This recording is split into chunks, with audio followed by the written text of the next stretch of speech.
You do now regret what you said. You are obsessed with tittle-tattle of politics on something that happens 10 years ago. Why don't you instead concentrate on this? You think people supporting Hamas is tittle-tattle? Let me finish. Give me a chance. Really? Yeah, give me a chance. Let me finish.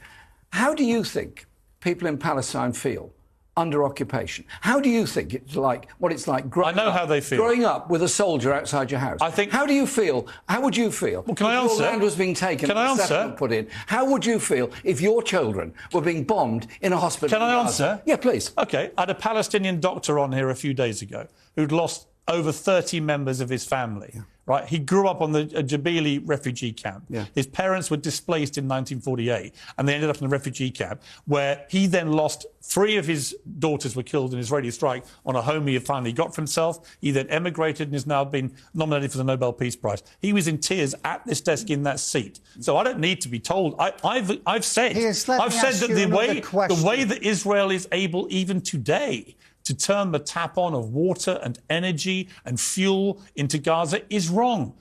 Palestinians should have the same human rights as people in Israel. Exactly. I'm unequivocal about that. But I'm also unequivocal in my head that Hamas has to go. And so the question for you, Len, and for you, Jeremy, but the question is, if Israel doesn't do it like they're doing it, how do they get rid of Hamas? I've just give you the answer. A terror group. Hang on, Len.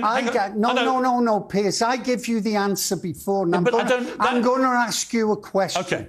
Do you condemn the Israeli government for the occupied settlements that are growing and have been growing for decades and are against international law? Do you condemn that? Yes.